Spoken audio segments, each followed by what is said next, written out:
Hey, Inner Circle members, Charles Lewis here, and welcome to a very important, exciting event. We're going to really help you aim and point right down to the target market that you want to reach and how to reach them. Joining me today, of course, is my son and business partner, Mr. Todd Lewis. Hi, Todd. Hello, everyone. Ready to dive into target practice, such an important aspect of running your photography, running any business, but certainly a business that is usually a sole proprietor. It's a one-person show. Maybe you've got a couple of people working with you, for you, whatever it is, but typically this tends to be the person that's snapping the shutter, if you will, is also the person that's in charge of getting the right clients in the door. You're going to love the detail we're going to go into in today's program. Absolutely. And also joining us today from the great state of Maine, Mr. Thomas Morelli. Hi, Tom. Hi, Chuck. Hello, Todd. Yeah, probably the most commonly asked question when I'm out and about, because I don't know, but I'm kind of a well-known person in this town, for better or worse.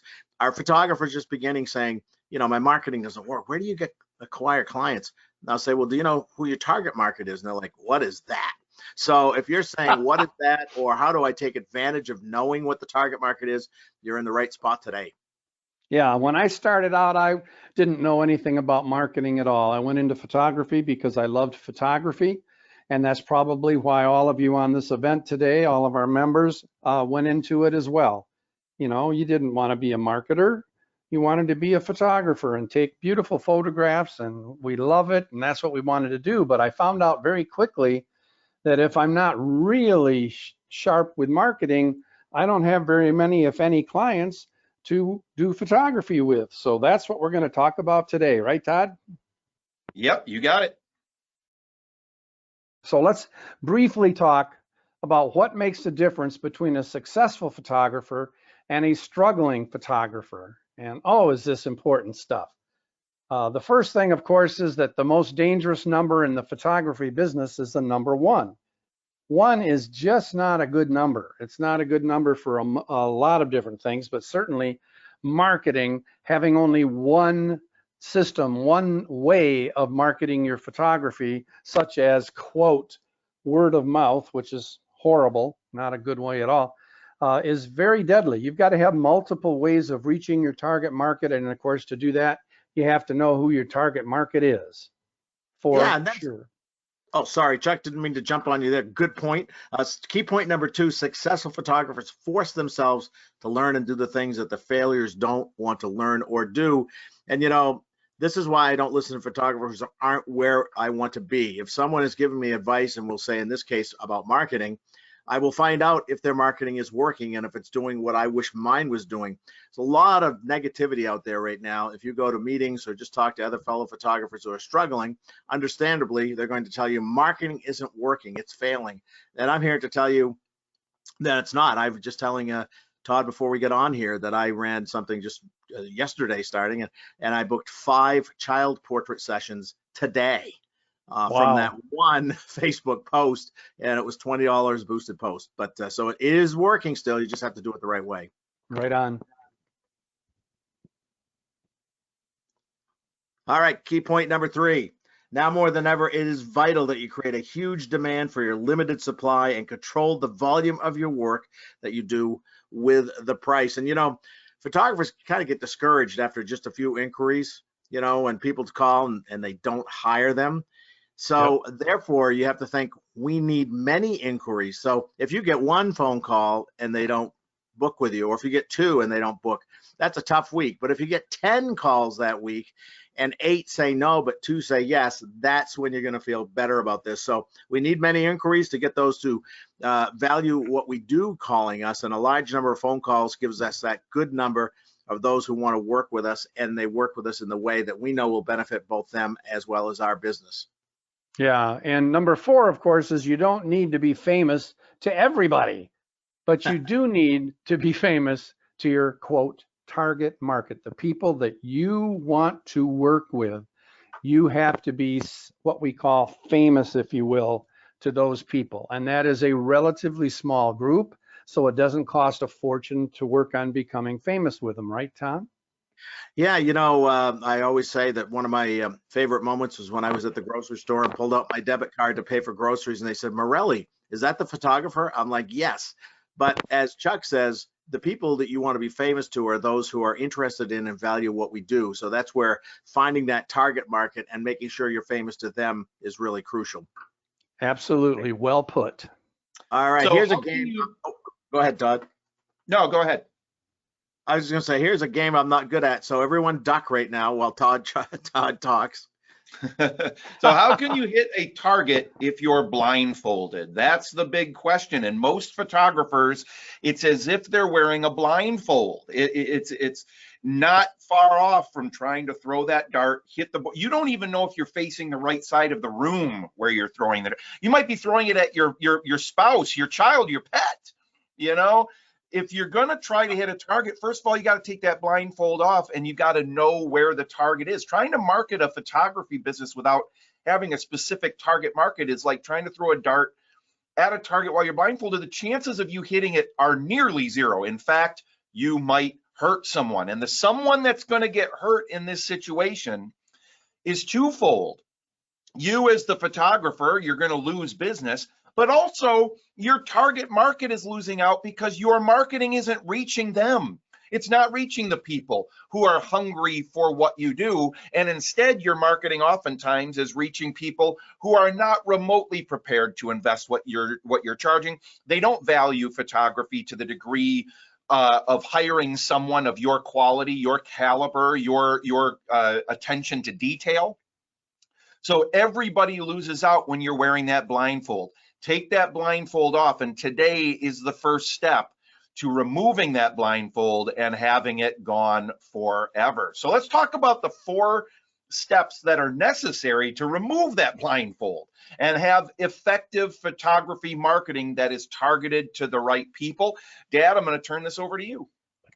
Yeah, there are 4 major steps, and unless you have a master's degree in marketing from Harvard, you probably haven't really heard this. And that is, first you have to have the right message, a message that convinces people to take the next step, whatever that is. And then that message has to go to the right people, the right market. And of course, that's what we're calling our target market.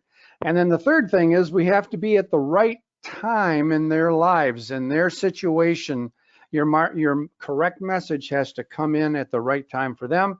And then, of course, we know that the people we want to work with invest in photography for emotional reasons, and therefore the message has to be an emotional message. We have to get in touch with them in an emotional way, and those are the 4 steps necessary for effective photography marketing.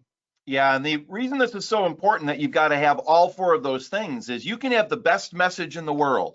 It could be perfect. It could be exactly what your target market is looking for. But if it goes to the wrong market, they're not going to care and you're not going to hear anything. And then you're going to think, well, people just don't want photography. They don't want me or whatever it is. But it also has to be at the right time, which is why we've heard the philosophy of, you oftentimes need to hear between 3 to 5 no's before you get a yes. Or in marketing, sometimes you have to have between 3 and 5 impressions before someone will act. And that's at the right time as part of that, because your message might come to them. It might be a perfectly worded message. It's going to the right person, but today they're swamped. They have something really rough going on in their life. They're just not in the right place to receive that message yet. So you don't want to just stop with one time getting that message out to people potentially. You want to send off messages frequently. And if it's not the same message, it's one that might be similar, but just worded a little bit differently. And then, of course, in the emotional way is key. It's got to be an emotional marketing message, because if all you're sending out there is stuff that says, hey, you can get 100 photographs for just $9.99, normally $20,000, nobody's going to take that seriously. That's going to burn out your target market, because your target market isn't looking for the cheapest photographer. They're not looking for the photographer that's going to give them the most digital images on a thumb drive humanly possible. That's not our target market, and it's not yours either if you're attending this event live or watching the recording of it afterward. So make sure you keep all 4 of those steps in mind, and you'll see how they play in as we go through the rest of these points throughout today's event. Yeah, and one of the most important things you need to do is to analyze your existing sales for the demographics and the psychographics of the people you're working with right now. So what I did, well, let's cover the key points first. Even if you've only photographed a few people, you still want to analyze those existing people, especially the ones who were really happy with you, that really loved what you did. They're nice people. You like them. You'd love to work with them again. Those are the people that we really consider our target market, and then we figure out what do we know about them. So you make a note of everything you possibly know about those people, those A VIPs, very important patrons. We never call someone a past client because they never are a past client. Once they become a member of our studio family, they are considered a very important patron, and they are that forever. And then, of course, we also want, this is doing the work we're talking about right now is really good for referrals also, by the way. So this will help you in getting other people that love you, know you, and have worked with you to tell all their friends, so that some word of mouth in a positive way will be out there. So that's very important too. But what I did is then I'll turn it over to you, Tom. But what I did is there was a period in my business, I don't know, maybe I was five or 6 years into the business, and things were dropping off, and I couldn't figure out why. And so that made me start thinking. I said, well, what do I know? So this is exactly what we're talking about. What do I know about the people that I've worked with before? So I pulled out a great, big, huge map of Grand Rapids, Michigan, and I plotted where those people lived in Grand Rapids. I'll never forget it. I used a red pen, and I would get their address, and I would literally find, this was way before any computer system or Google Maps or anything, and I would find where they lived, and I'd make a red mark there. And what came out was absolutely stunning to me, because I was located in the southeast part of Grand Rapids, and 90% of the great VIPs that I had mapped all came from quite a distance away. And I thought, well, shoot, I should have my studio there. I mean, I should put myself where my clients are coming from. And it just so happened that my lease was coming up in the building I was in. And bada bing, bada boom, we ended up buying. Luckily, we found a really good deal, a piece of property, and ended up moving our studio there. So we were right in the middle of the heart of where my best VIPs were coming from. Tom? Yeah, I think it's fascinating. I've done this several times. I learned this from you many years ago, and to see those zip codes show up and those areas appear that have those desirable clients. And I never really thought about that until I heard you speak of it. But these are the people, again, who value what we do, and you could tell they did because you can look at the records of their invoices. And that's where you want to focus, because they have friends also who speak to each other. So it really snowballs and works together very well. Yep, it really does. Now let's talk about the factors that go into mind when you're choosing a target market, what to look for in the best photography client. Now you want to do this before you start doing your marketing, otherwise you're throwing a bunch of spaghetti against the wall and seeing what sticks, right? So these are the factors that go into choosing it. We're going to just list them here, and then we're going to go into more detail on each one of them as we go forward. So number one, and these are in no particular order of importance necessarily, okay? So number one is gender. Do men or women tend to be the biggest market, and why is that? Age. How old is the best type of client for us, and why? Family life. Now this may seem simple, but you might be surprised about exactly what we're looking for here when it comes to family life. Income. Do they have to be rich? And this answer might surprise you as well. Spending habits. What types of things do they like? What do they routinely invest money on? And warm, fuzzy, cold, prickly. Now, you can probably guess just from the sound of these two names which of these we'd like the person to be. But how do you know which one they are, and how do you find them? And if you don't know what a warm, fuzzy or a cold, prickly is, I think you can guess which one we're going for. We'll talk about that in more detail in a second. So let's start with gender. And Tom, I'm going to turn this one over to you. That question that I get asked a lot, I'm sure you do as well. of, do men or women tend to be the best market, and why is that? We definitely have found a certain area there, and I'm willing to bet you have some comments on that, Tom. Absolutely. First of all, women tend to be more emotionally driven, to have fine photographs taken. I always say jokingly, if a man calls my studio, it's probably the wrong number or they were ordering a pizza or something. It doesn't mean that men don't love their families. They do. And then once they get involved and they go through the system, they're thrilled with what we do. But 99% of the time, a female makes those inquiries and plans the portrait sessions. And so men don't usually reach out.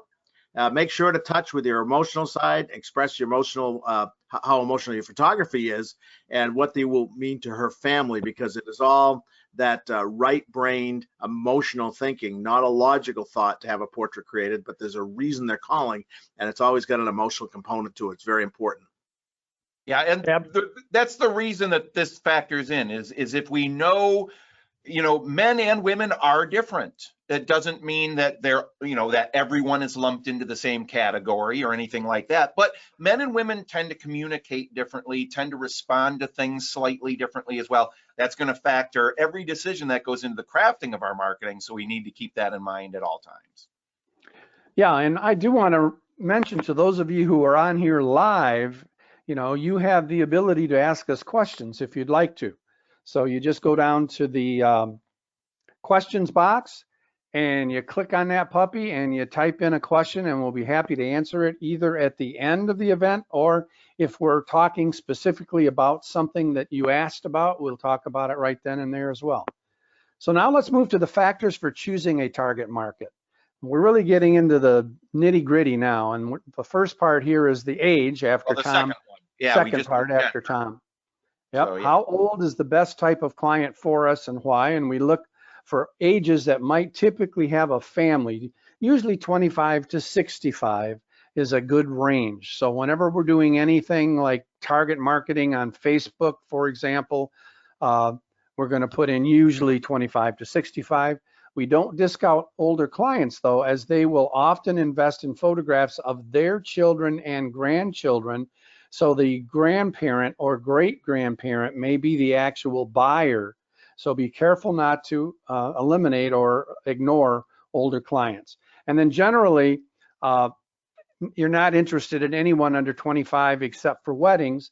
And even then, we're not really very interested in people under 25. The way the wedding business is going right now, and we want to work with people who have parents that are generally funding that wedding. So even with weddings, sometimes we're not too great going after younger people. Right. And the reason this becomes so important is especially in this day and age with social media marketing, primarily Facebook marketing with boosted posts, even Google with pay-per-click ads and things like that. You're going to want to know what demographics to be going after. And notice that might be a wider range than you might have been thinking. 25 to 65-year-old. And the reason we're going for the older side of that is, sometimes you're going to get grandparents that are going to be interested in this stuff as well. And we don't want to go younger than 25, because even if they've got a family, that family tends to be pretty young. They've got a lot of other things to be concerned with. When we're talking family photography specifically and primarily, then, we want to be going for people who have a little bit of an older family. They might have, their youngest child might be 2-3 years old sometimes, and their eldest might be, a teen or a preteen. Now, there, of course, can be exceptions to that as well. But Tom, just very quickly, does that coincide with kind of how you typically look at the age group there?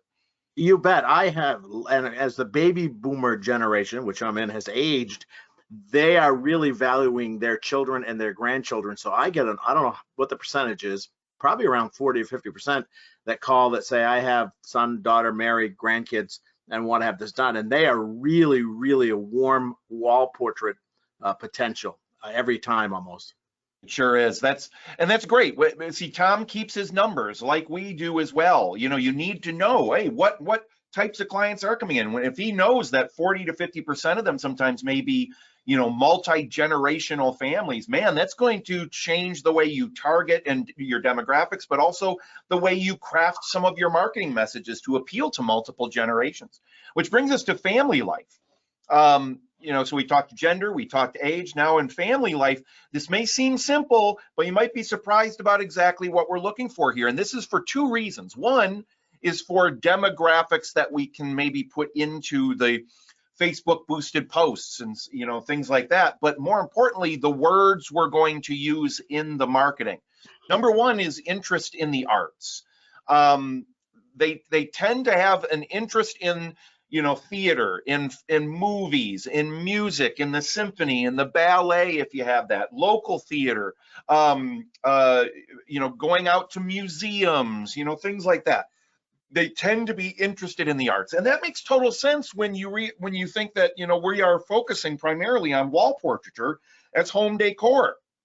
Well, somebody who already has an interest in the arts, especially the visual arts, they will be that much easier to educate about why having their family portrait displayed on a wall in their home where everyone can see it every day, they'll be much more likely to understand that inherently. So an interest in the arts, it doesn't mean that someone who's not cannot be a target market. But again, we're just going for the things that we've seen over the years in our perfect target market clients.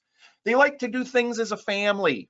Now that's, again, whether you're talking family photography, but even baby photography, children's photography, graduating seniors, weddings, family is the core of everything that we do, regardless of what type of photography we're doing. Unless you happen to do a lot of, executive head and shoulders portraiture or models, stuff like that. Okay, then for those, the family may not be as integral to the thought of having this done. But every other type of portrait photography, and there's no accident in that our number one areas of photography from a lucrative standpoint, from a financial standpoint, were always families, mothers and children, and graduating seniors, and weddings when we did them.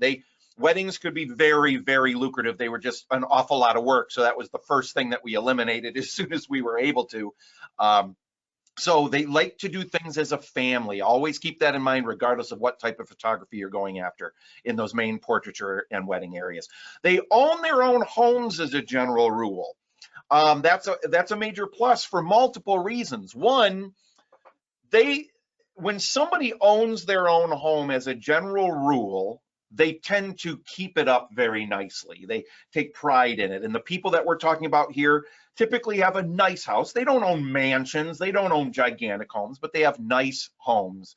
And that can be a wonderful marketing point for you by utilizing the parade of homes or home shows, things like that, to reach those homeowners about having a beautiful family portrait created in their new home or outside their new home, which again makes it, when you do photography on location in a location that is meaningful to the client, like their home, inside or outside their home, you can see how all of this ties into the rest of our system that you have access to on the online vault to bring in great clients that have great average sales, that come back time and time again and refer us to other people as well. Tom? Yeah, your target market is not necessarily the rich, the famous, or the powerful. And trust me, over the years, I've worked with many folks who, at least here in the state of Maine, we consider rich, maybe not value as much what we do as those with upper middle income. And the same thing with the famous or the powerful. A lot of things they can afford anything they want. They have paintings commissioned, so they're not as interested maybe as the next level down. So, what is the best income, Chuck? What do you think?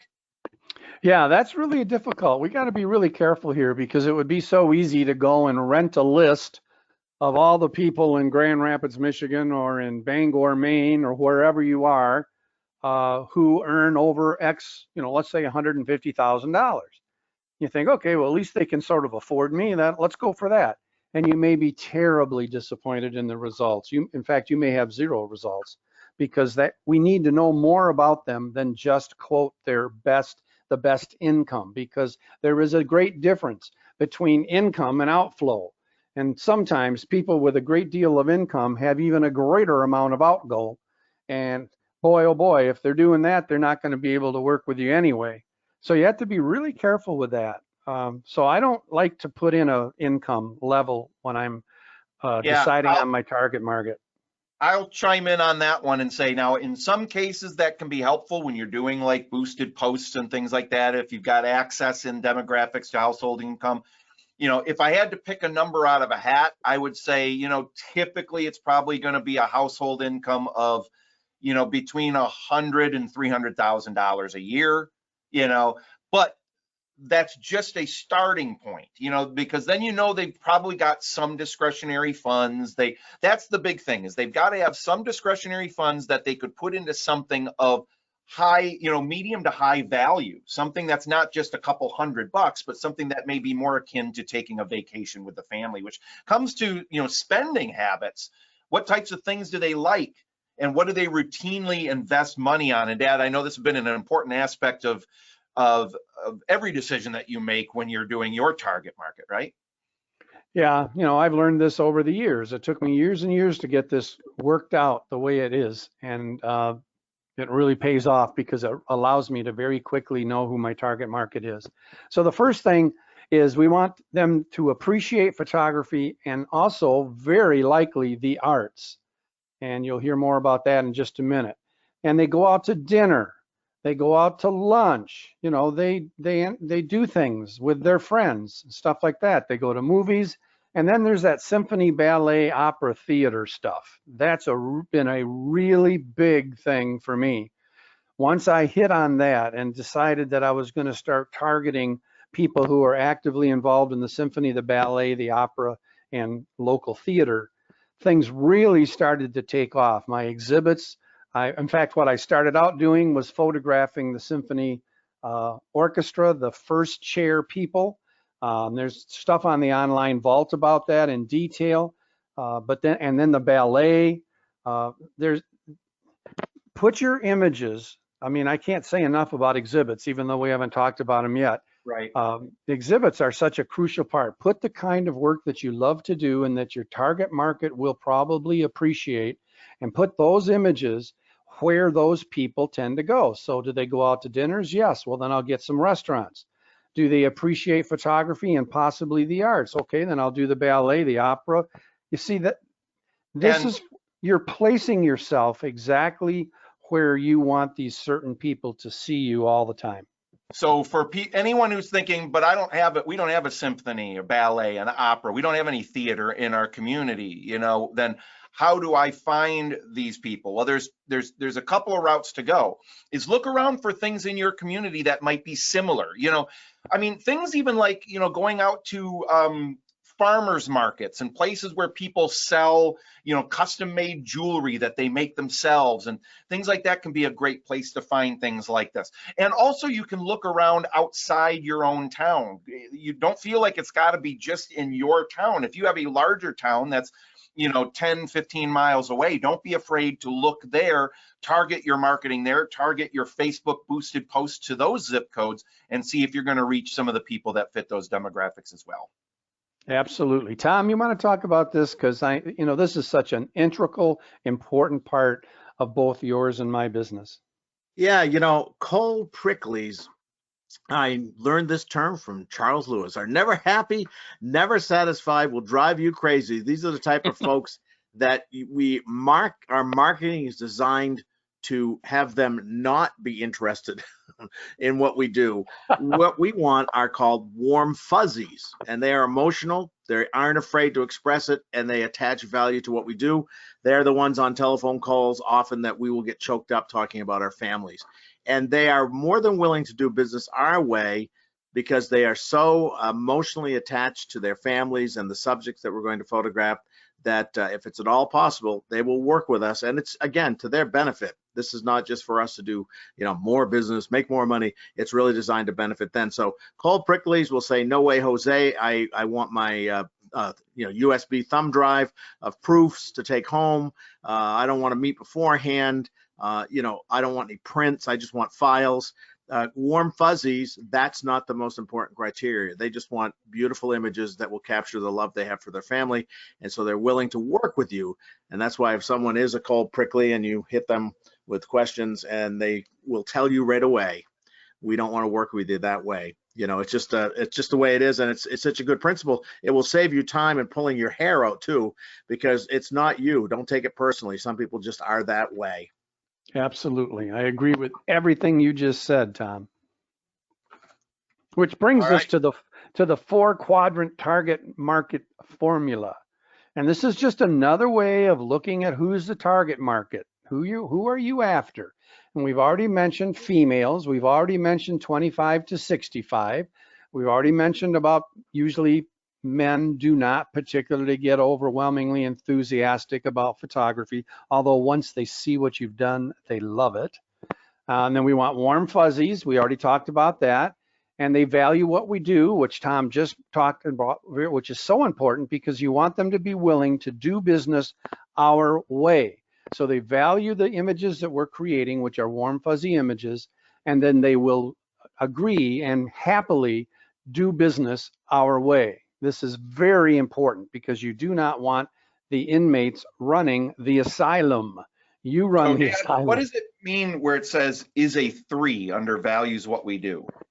Yeah, this goes back to I shared a class with Linda Lapp, a great photographer and a great human being many, many years ago. We taught it, I believe it was Hawaii. It might have been, yeah, I think it was Hawaii many, many years ago. And I heard her talking about 1, 2s, 3s, and 4s. And it really helped me look at it. And that's why we want to mention it today. One, there are 4 types of people, is what this principle says. And we're not stereotyping or anything, but we're just giving you kind of a general idea. Ones, they drive really old, beat up, rusted cars. I mean, it's all they can afford, but it's not just about money. It's also that it's fine. It gets them from point A to point B. It's good enough, no big deal. 2s are people who their car might be a little bit old, but it's always clean. But they do tend to use the inside of the vehicle as a storage device. And that's just one way of picking out a 2. A 3, 3s, their car is usually a little bit newer. It's not necessarily brand spanking new, and it's not some fancy sports car, but it's relatively new, and it's clean, and the interior is clean, and they have a little extra discretionary dollars so that they can go to dinner once in a while or maybe attend the symphony if there's one nearby. Those are 3s. And then 4s are people who we tend to think, unless you are a 4, we tend to think of 4s as being a little bit snobby. I hate that word, but it's sort, you know what I They'd mean. be the ultra wealthy, the ultra rich. They probably don't even drive themselves. Sometimes they have a chauffeur. Hey, there you go. Yep. And their car High-end is sports cars, spotless. big homes. Yep. Yep. And on the wall, they do have images on the wall though, and that's important. 4s do. But the problem is their artwork. They're not photography. They're It's usually art. painting. Yeah. Yeah, it's a painting of some kind, or a sketch of some kind or something like that. Whereas 3s, we have noticed, do have things displayed on their wall and they're photographs. They're photographs of people who mean a great deal to them. That's why our target market we refer to as a 3. Right. So, and what you're seeing here is, notice in the middle of that diagram there is a target, and that's where all 4 of those things overlap. That's what we're looking for, and that gives you an idea of how small and focused our target market is if the whole rest of that area are the other people that are out there, right? So you're looking for where those sectors overlap. Now, Tom, let's talk about using exhibits and displays to reach your target market, or what I like to refer to as the why, where, and how of it all. What are exhibits? Very quickly. We don't have a lot of time here, but what are they? Why are they so powerful? And would you ever have a photography business where you didn't exhibit? Right. And thank you, Todd. We're going to talk about where to have them. And, I have them where our target market shops, and we'll fill that in a moment here, but how to get them. We talked the benefits to the business owner why we should be there, how it benefits them. We use lift cards, which are 6x9 cards with emotional copy and some sample photographs and testimonials that people can pick up there. They're not business cards in the corner of a photograph. They are in a separate location and much better than that. And rotating them. It's important to change them because you've told that business owner that every once in a while, for us it's usually 30 days, a new set of people will come in, a new set of eyes that want to see their photographs up on the wall. And have at least 5 to 12 permanent exhibits, but at least start with getting one. That first one sometimes is the hardest one because people are a little reticent. Oh, I'm going to ask for a favor. And once you learn how to do this, you're not asking for a favor, you're actually doing them a favor. Specialty exhibits. This is where I photographed the Bangor Symphony for 28 years now, and other smaller organizations that allow us to have great samples so that you're explaining there's a civic duty side to this, where people say, you know, we're going to have this display and exhibit in your business, but it's of the Bangor Symphony and it's a traveling exhibit. It's much easier for people to grasp that. And it's the ultimate branding, because other than, you know, paying somebody for a colorful logo or colorful letterheads, things like that nobody will ever see unless you mail something to them, the branding is you, and the branding is your style, the warm, fuzzy quality of your work that people see when they're out dining or shopping. You know, so I recommend you patronize the places that you want to have exhibits. So shop at those stores, get to know that hair salon owner, that restaurant owner, that children's clothing shop one, get to know the workers and the owners so that they know if you have a display or an exhibit. If someone asks them, who did these? Like they're in a bank, we done a lot of banks. They will send people to you because they know who you are. We reward them for that. So, you know, the Symphony was a great one because we put displays and exhibits up every time they had performance. And really quickly, if you live in a town so far away that you don't have a major symphony orchestra like we do here in Bangor area, my daughter, both at theater and musically, I noticed starting going performances 4 years ago as she entered high school, they didn't have any photographs. The sports teams had banners and all kinds of stuff, but the poor band, who was excellent, and the theater had nothing. So I went to the directors of both and said, let's try to build up a program, because these kids feel really important when they have this stuff done. Well, I volunteered to do it just as a dad, but I got involved with the symphony and the band and the theater company, and they started paying me to do this. And at every performance, when people walk in by the hundreds, there's my work on display in the lobby. So it's sort of a junior version of a Bangor Symphony, but it's just as effective because it was a high school seniors parents and they are all families. So there are places you can find and be creative in your area. Yeah, and just to give you a general idea of what we mean by exhibits, you know, it's taking the photographs that you have created and have a signed modeling release for, and then displaying them throughout your community. This is a major restaurant in Grand Rapids, very upper scale. And we were very fortunate because we had photographed the first chairs of the Grand Rapids Symphony to get those photographs displayed. They loved it displayed in their fancy, beautiful restaurant. We also do the same thing that Tom talked about, is every time the orchestra, the symphony orchestra would perform, we would have an exhibit. This is kind of dark. This was a while back here, and you can see them. And actually, the one I think we're looking at right here is in the airport. You see, if you do things that are involved with the community, such as the orchestra or the ballet, you can get free exhibits in other places where you otherwise never could. And we had several really nice exhibits in the airport, Kent County International Airport. Tom? Yeah, this particular image you're looking at is an Italian restaurant. It's not a high-end restaurant, but it was known for high quality and very, very busy. And it is right in the heart of one of the most high-end areas, a place called Hamden, Maine, which is nearby. And there, you talk about finding a zip code with clients. They come from there a lot, and they have a lot of discretionary income. So this is at a children's doctor's office, OBGYN office, rotated those. A lot of baby plan clients came in from those. And again, this was a high-end one. This is just part of the waiting room. I had to work a little bit around some of the props they have permanently nailed to the wall. Some places you have to be creative. This again was a high-end restaurant, but they had no space for me inside. There was literally, the way the windows were, there was nothing to put anywhere. But I did the lobby, not as elegant as some things, but it worked great.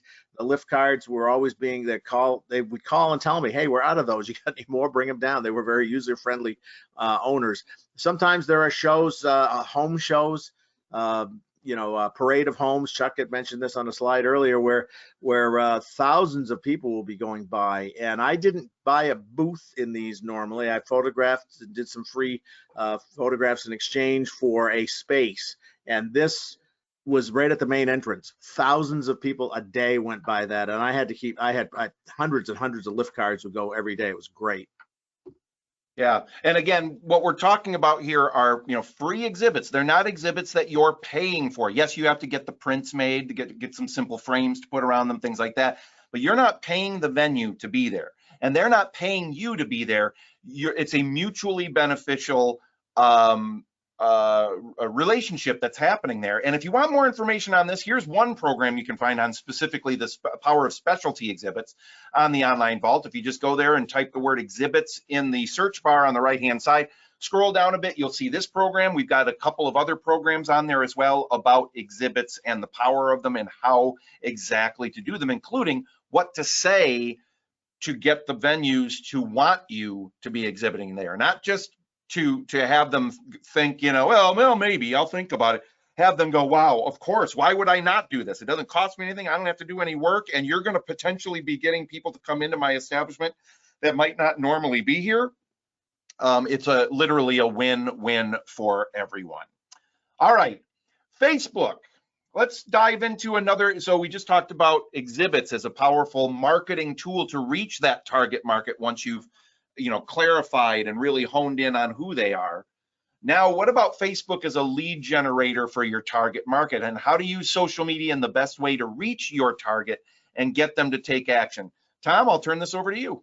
Yeah, and this dovetails perfectly with what we were just talking about, lift cards. This is kind of a lift card on their phone.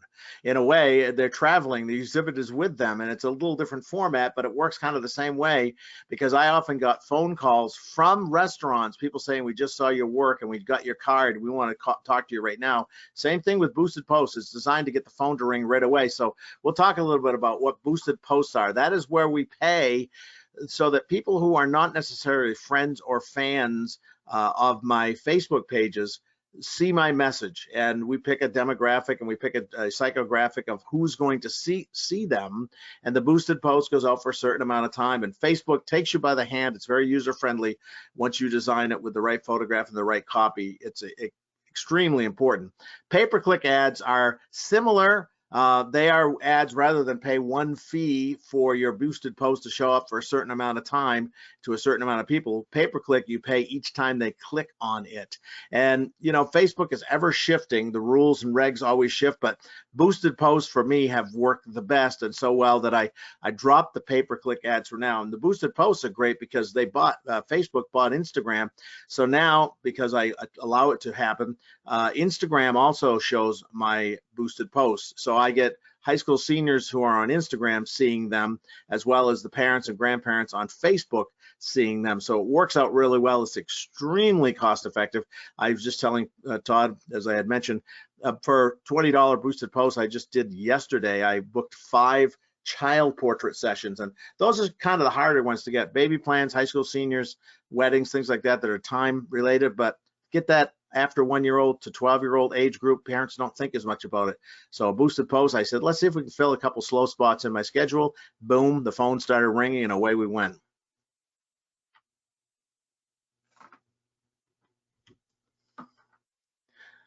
All right, thank you, sir. I feel like when I was a kid, there was a magic board on Captain Kangaroo, and I feel like I'm looking at the magic board.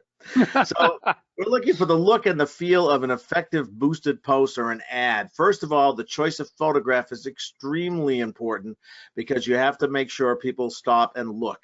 I must have that command to look.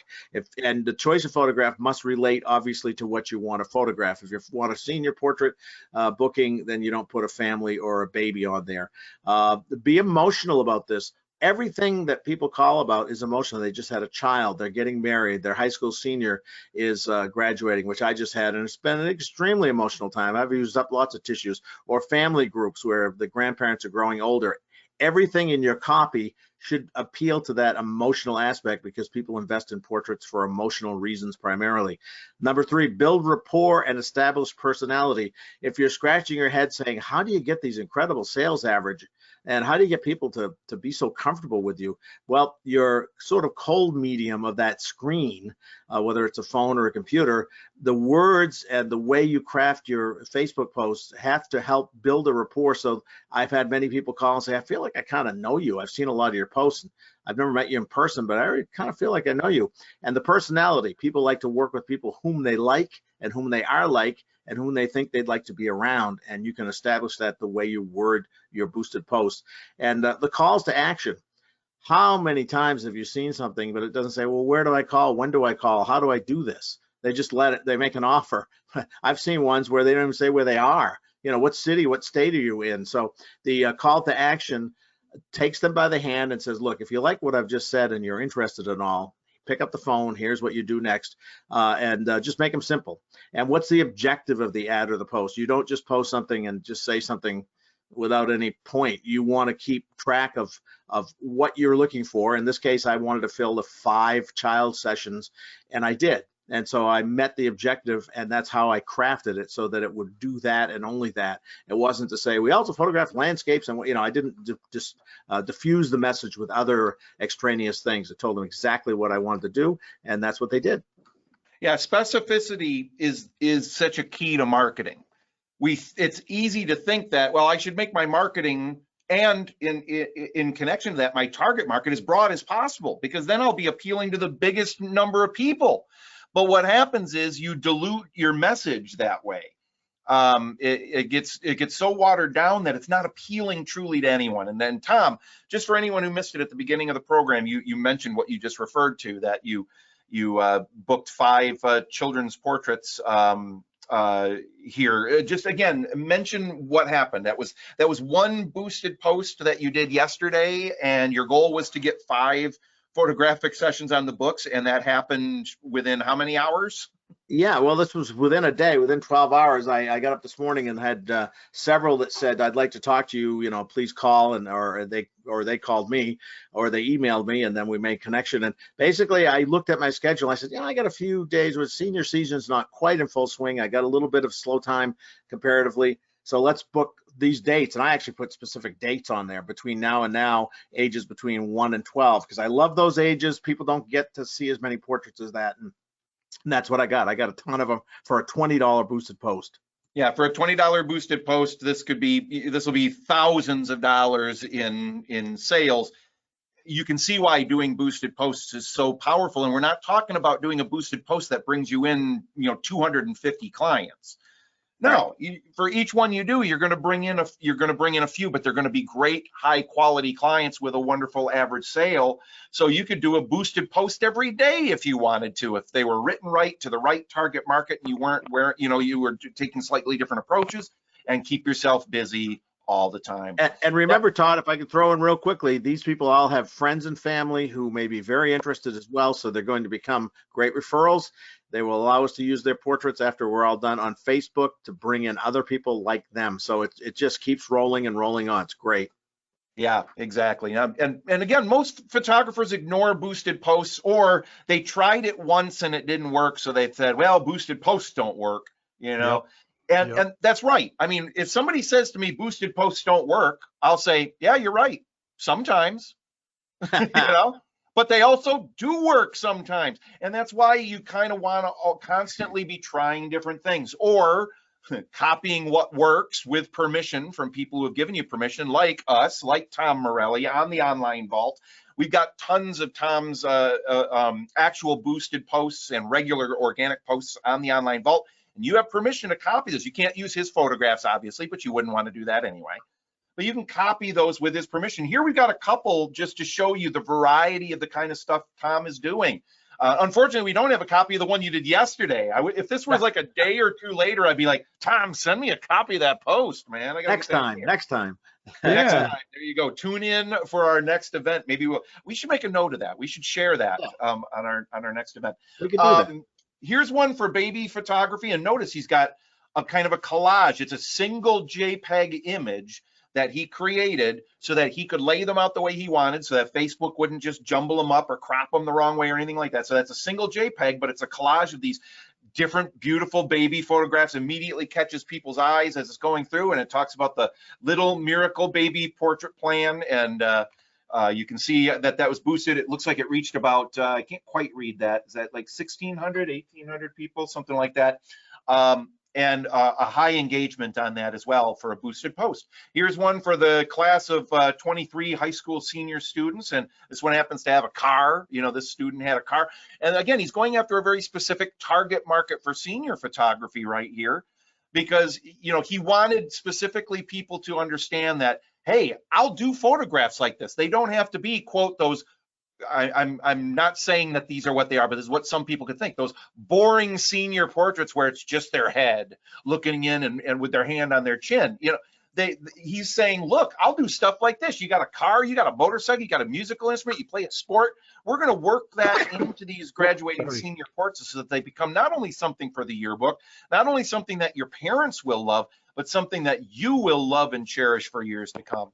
And here, of course, we're talking not only family photography here, but he's also showcasing that not only will we do family photography, but at the same time, we'll break it down into, you know, photographing each of the children by themselves and maybe the mom and dad together. It shows the variety, it shows the possibility, the potential for what we do. And notice what he says, the first sentence of that one. There's a last time for everything.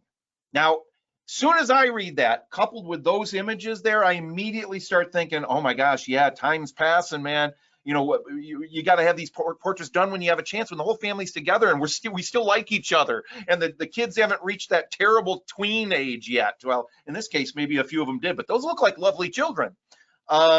This is the kind of stuff people want. And these each have all of those things that Tom was talking about, what makes a Facebook boosted post work so extraordinarily well. Here are a couple of other ones, some shorter ones. These were not, now correct me if I'm wrong, Tom, were these boosted posts, were these pay-per-click ads? You know, what were these, and are these just a piece of what was on there, or is this the entire ad?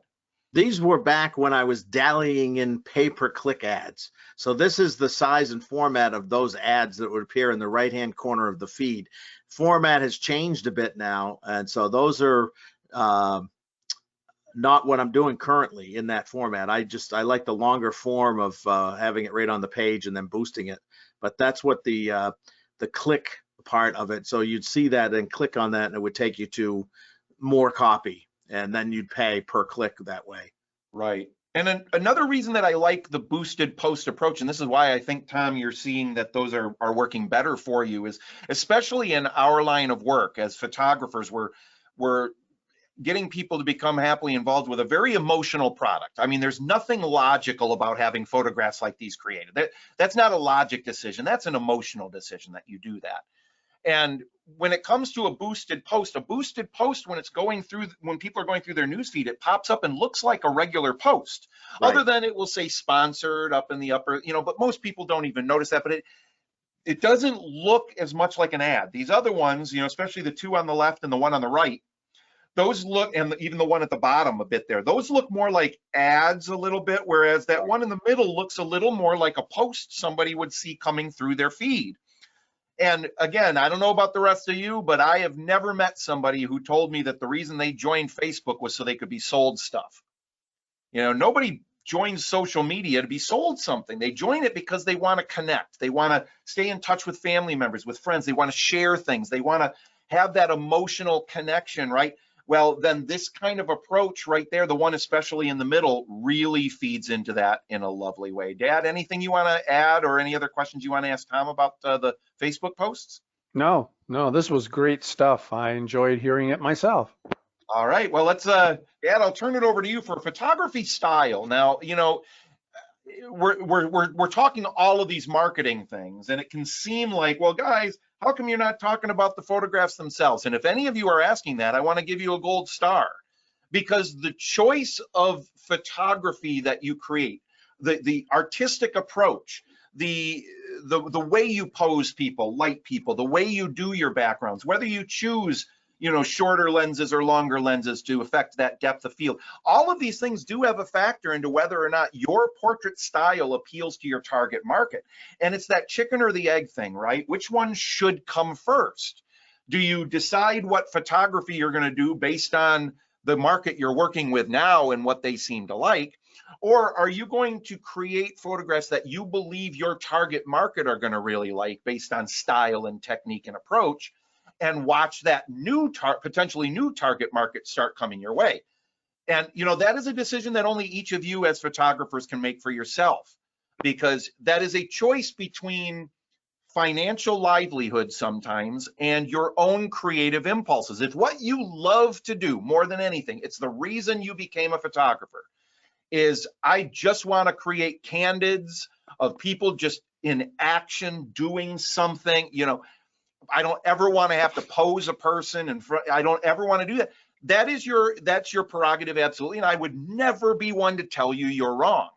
However, if you wanted to appeal to the broadest target market, and not the broadest, but the best segment of the target market for what we have seen for portrait photography that is timeless, that doesn't change over the years, then you may want to look into making the choice for a financial reason to dabble a little bit in some of that more pose work, because we have found that is what tends to sell the best to that target market we've been laying out, which is appealing to warm fuzzies. So Dad, talk about relationship photography here and bring us around the horn here with all of these points.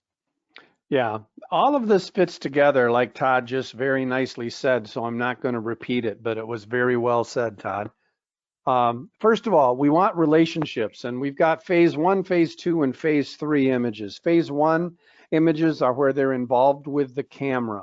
Phase 2 is where they're involved with each other, such as the one in the lower right-hand corner, for example, just happens to show that beautiful child there. And phase 3 is where they're involved with nature or something else that they have in common. And those phase 2 and phase 3 are our favorites because they're more emotional, and warm fuzzies tend to really love them. Then we want good posing, of course, and lighting and compositions. We want the eyes on the upper third of the image. We want to use narrow lighting, which helps take weight off of people. We don't cut off bare skin areas if we can possibly help it. And we want to use more horizontal images whenever possible because they look so appealing and beautiful on the wall. And then we always want to have gentle vignetting. This is one of those things that very few people know how to do. Yes, a lot of people have these little fancy things on their camera, on their little digital cameras or their phones, but very few people use anything like that, where you want just gentle vignetting around the edges of the image, which draws the eye closer to the subjects in the photograph, and it's very subtle, and it separates your work from snapshots done with any old camera. And then gentle softening. Always, warm fuzzies love soft images.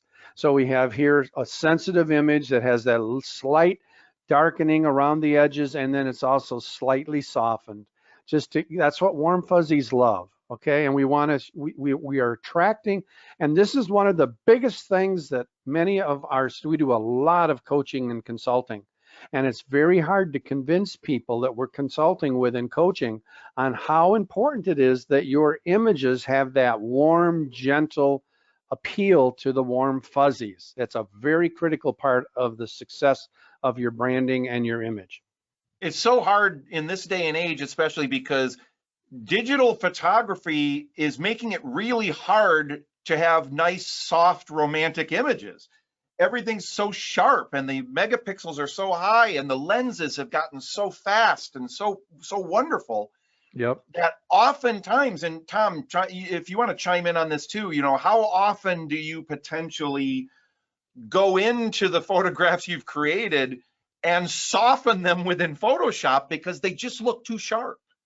Yeah, I would say 100% of the time. And these here on the screen, they're smaller, and they aren't necessarily the best example of me post softening, but especially now, as with the later issues of Photoshop, it's very easy to go in and realistically, without make it look plastic or anything, soften it up so the hair looks beautiful, the skin is smooth, still believable, and you can even go in and select the background and soften it up as if you used a longer lens if you like that look. So it's pretty easy to do, but boy, it really does set your work apart, because people with phones, I mean, my daughter and my wife have a couple of really nice Apple phones that are sharp as a tack, but I wouldn't use them for portrait work and have that be my end product, because we want emotional, soft, warm, fuzzy images to go with those people that like that style, and it just looks really good. It's flattering to people.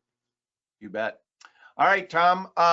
So let's talk a little bit now about speaking at women's clubs, because as we said at the very beginning of this program, you know, typically as a general rule, our target market tend to be women, and that's no joke, 90% of the time or more. You know, it's going to be a woman that is contacting us and that's kind of spearheading this process. So speaking at women's clubs would be an obvious way for us to get in front of a potential target market, reaching motivated, powerful, and exciting women who are, you know, while doing a good thing. You're doing a good thing by speaking at these groups, but you're also getting in front of a powerful target market. So Tom, why don't you talk about some key points of how you do this and how effective these have been for you over the years? Yeah, you know, I aim to do at least 3, maybe once a quarter, 4 of them a year if I can. That gives you time to recharge, do them, they become more effective. Get the names of the clubs and contact people from the Chamber of Commerce. Around here, there's 2 types of groups. One, for example, is called Tuesday Forum. It is women exclusively. Other ones, such as Rotary, Lions Club, Kiwanis, JC's, they've integrated, but there are at least 50-50% wise normally women, if not more. So you're still reaching them. Even the guys, you can tell them to go, you know, go out and get a soda or something. But anyway, and contact them by email. And these are the head of the different organizations. And then by phone, if you don't hear back. I was the speaker chairman in a couple different organizations, and I'll tell you, they are very grateful, especially if it's a noontime or supper time or even breakfast meetings. They're glad to have someone come in for 20 minutes and speak. It's not a hard thing to do, and it's, boy, it's really, talk about shaking hands and getting to meet people. And always make a special offer to encourage phone calls. I take Lyft cards. So I'm sort of a traveling exhibit, and because people always say, do you have a business card? I'd love to learn more. Say, here, take one of these, and there's a special offer if you're one of the first 4 callers this month. Here's what it is, and it has the testimonial. So those are great. I almost always will return to the studio and get at least 1 phone call, if not more than that, from someone within that group looking to take advantage of what I just showed. And, you know, it doesn't, you don't have to be a perfect, and Chuck's going to get into this. You don't have to be a perfect speaker. You don't have to be a perfect PowerPoint. I used to take a slide projector and show things, but you don't even have to do that. It can be very simple. Just be friendly and warm and smiling. Chuck? Yeah, what Tom just said, this was really good stuff here, Tom. Thank you so much, because I know you don't like to speak in front of people. I know nobody does at first. But as you start doing it, you get better and better at it, and the response is so warm and friendly, and it makes a huge difference in your bottom line with your photography business and with your reputation in the community. So presentation title ideas. My favorite one has always been how to use sensitive portraiture as home decor.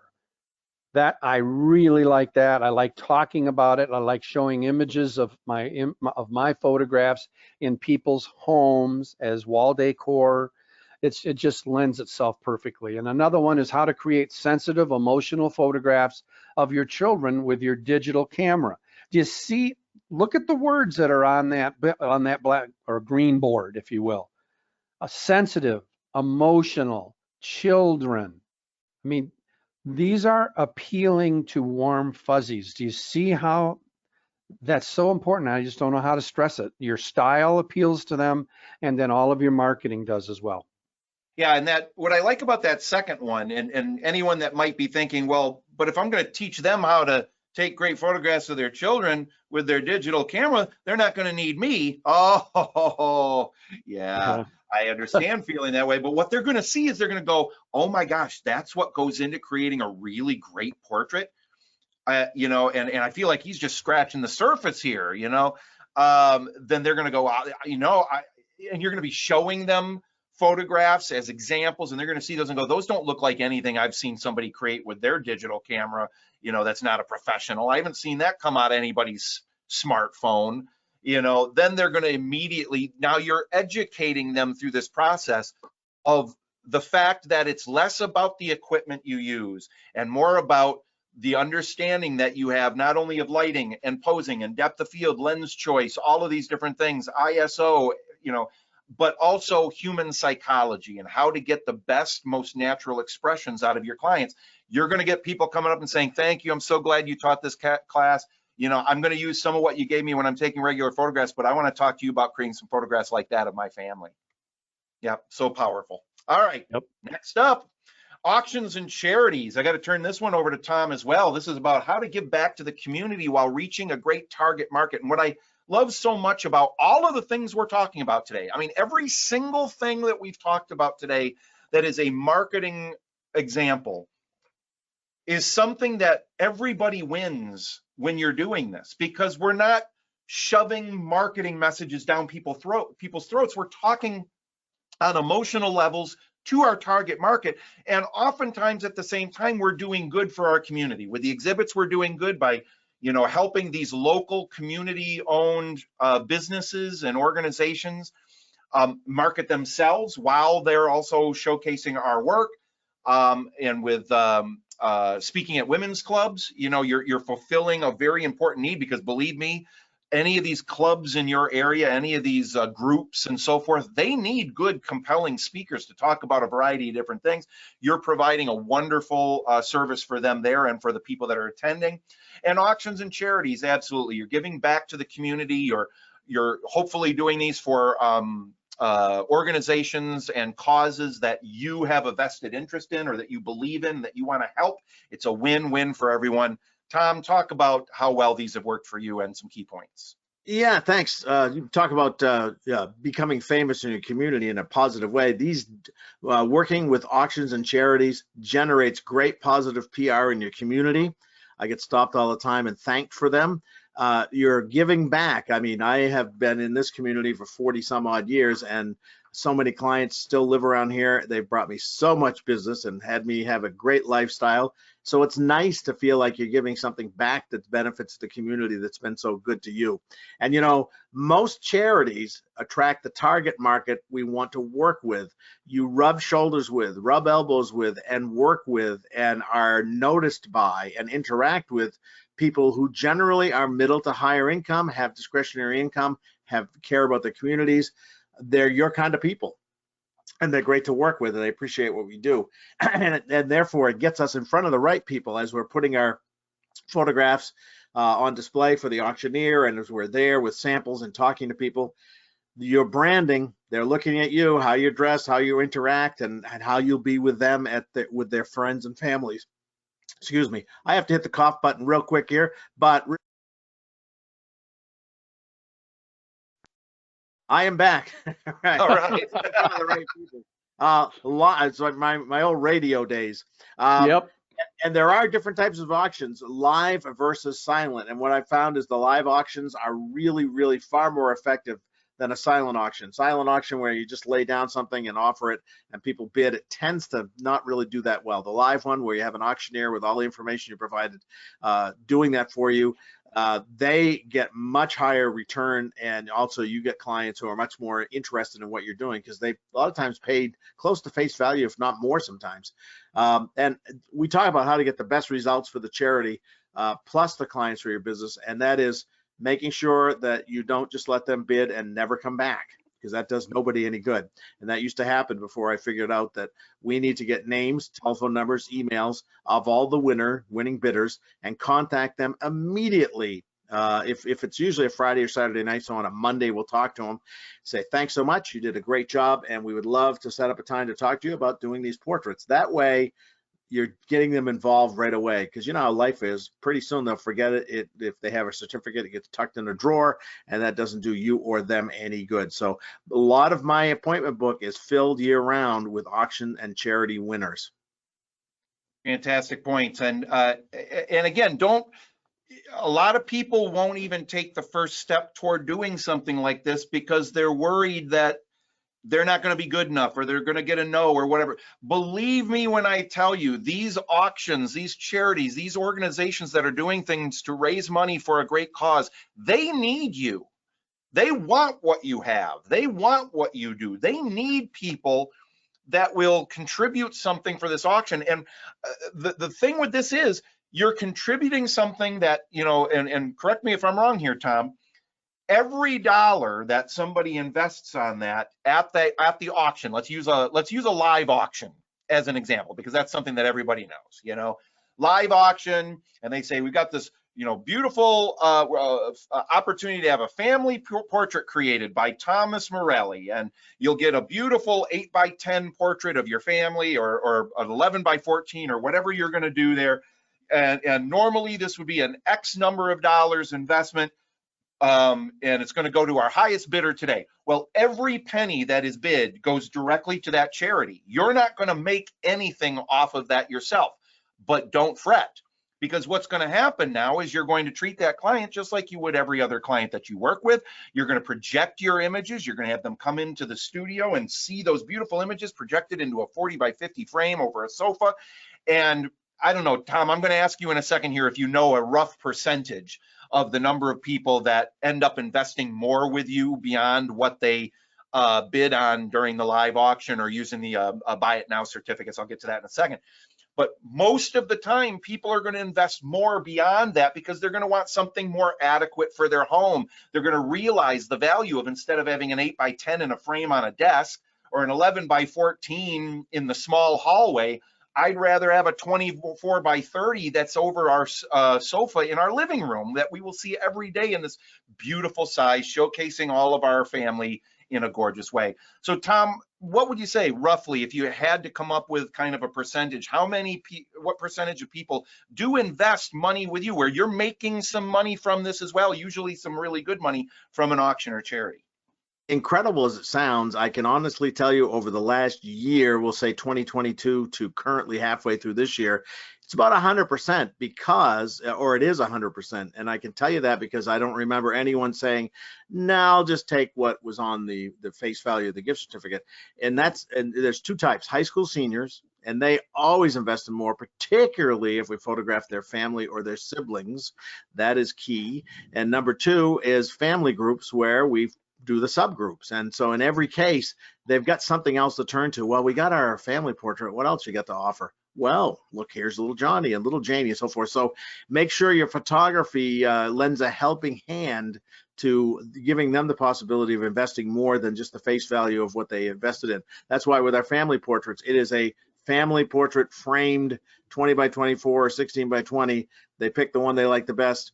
What about all these extras you took of all the family and subgroups? Well, you know, and of course we did a consultation, so they already know that. So, you know, don't shoot yourself in the foot and just say, well, I'll take a few of the family and you pick one and then you're out of here. That's not going to work. Yeah, there's two reasons why that's working so well. You know, I mean, there's more than two reasons. Tom is using a system that is proven to work with regular quote unquote clients. He's diverting from it as little as possible when he's working with an auction or a charity client as well that invested that way.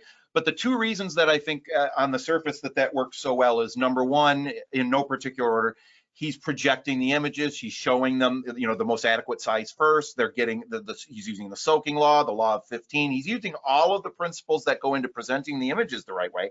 He wouldn't be getting those added sales if he was sending people to a website to take a look at all of them. I can guarantee you he wouldn't be getting those sales. And the other reason this is working so well was the theme of today's event, which is choosing the right target market, because he knows the charities that he's choosing. He knows that, first of all, people that are going to be there bidding on things at a charity, they have discretionary dollars. Because if they didn't, they'd have to save that money to put food on their family's table, and we can completely understand that, right? But people who are going to charities, typically they've got some funds that they can put into these other things and for a good cause and all that. But also a lot of our target market is coming to these things because a lot of times they're interested in art. They're interested in all of those other things. They're interested in the community. They're interested in this cause. They have things that they're passionate about in addition to their family. So you're getting in front of your target market in extraordinary ways.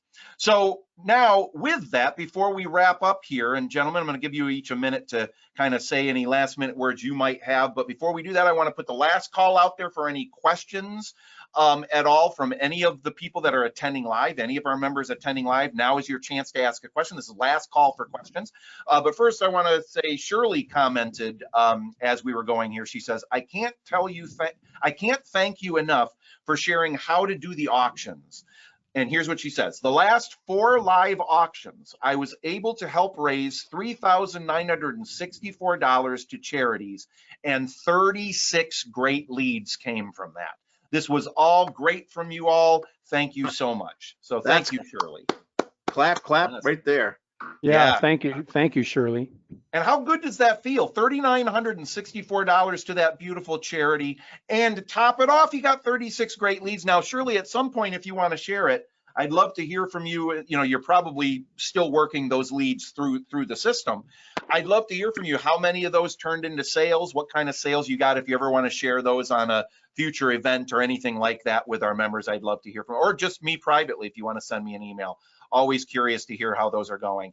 All right, so with that, gentlemen, while we're waiting to hear if there are any other last minute questions that come in, I want to turn it over to you for any last minute words. Before we do that, I'll just say, you know, I hope you took detailed notes today. I hope you're going to watch this, listen to this over and over again on the online vault once it's available there to review, and utilize this whenever you are even thinking about your marketing, because this has to be your first step before you do anything else. Don't just say, I'm going to sit down and write a marketing message. Sit down with a very clear vision in your mind from everything that we talked about today of who exactly you're writing this for. If you could visualize a person in your mind when you're crafting your marketing that fits everything that you picture in your mind about your target market, it will help you be more effective with all of your marketing going forward.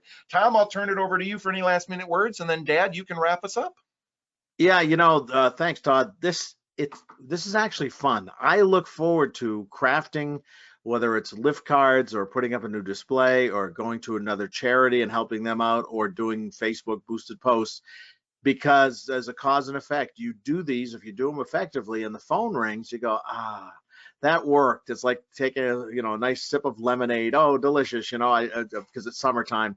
So that's why we're here, and that's why you have all the wonderful resources on the online vault to go into about any subject in depth in multiple ways that have to do with finding a target market and what to say to them and what to say when they call. We have a whole system here. So appreciate you being here and listening to this, whether it was live or if it's on tape.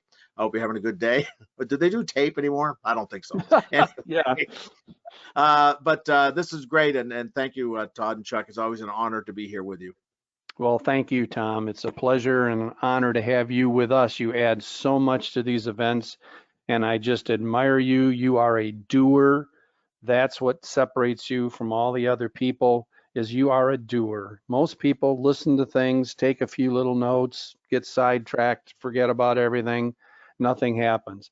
One of the strongest stories that I have in my memory banks from when I was doing seminars and speaking at all the state and national conventions all around the country and the world. At the end of my programs, they'd applaud and stuff, and then people would get up and leave, and there'd always be a handful of people that would come up to the front of the stage while everybody else was leaving. And they'd say things to me like, oh, I so enjoyed your program. Thank you so much. And then they'd add one thing, nothing's working for me, they say. Nothing's working. I can't get anybody to contact me. I just don't know what to do. And I would always ask them the same question everywhere I went. I'd ask them, well, if you don't mind me asking, how many displays do you have of your work throughout your community? And the answer would always be the same: 0. And I say, really? Why aren't you showing your work throughout the community? Oh, I don't like to do that. I don't want to go out into the community and try and ask them a favor and blah, blah, blah. And then I'd go into my mini presentation, Todd, of you're not asking for a favor. You're telling them how they can benefit by displaying your work in their restaurant or wherever it is. It was just always the same thing. I'm just having a terrible time. I can't get any business. It's awful.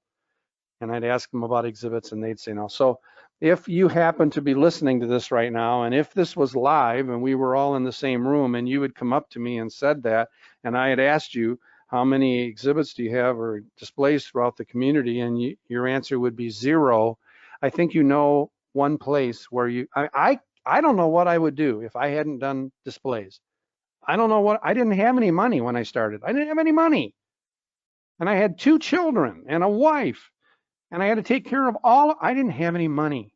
But the one thing I could do was get free exhibits throughout the community of my work, and that built my business beyond my wildest dreams. So yeah, you got to push yourself out the door and say, I'm not coming back until I've gotten at least 2 new exhibits in this community, and I'm out of here. And you don't come back until you've done that. You can do this. This is easily, okay, I don't want to say it's easily. You have to force yourself to do some things that the failures aren't willing to do. Obviously, you got to force yourself to do those things, but it isn't, rocket science. You can do this. You have the capability and you have the resource right in front of you that can show you the whole system for making this a very successful business for you, doing what you love to do. Thanks for being here. I'll turn it back over to Todd. Right. Well, thank you very much, Dad. Thank you, Tom. Again, you're getting, not to make any of us feel old, but you're getting over 100 years of combined experience in the photography business here today and throughout the online vault. Keep going back to that online vault, searching for whatever you have a question about. There's an answer for you on that online vault. And if you can't find it, there's a way for you to click on the online vault and ask me to find it for you, and I'll look for it. And if we can't find it, we'll do a program about it. So there you go. Right. Take care, everyone. Have a great rest of the month, and we'll talk to you on our next live Inner Circle Online Vault members only program. Bye-bye.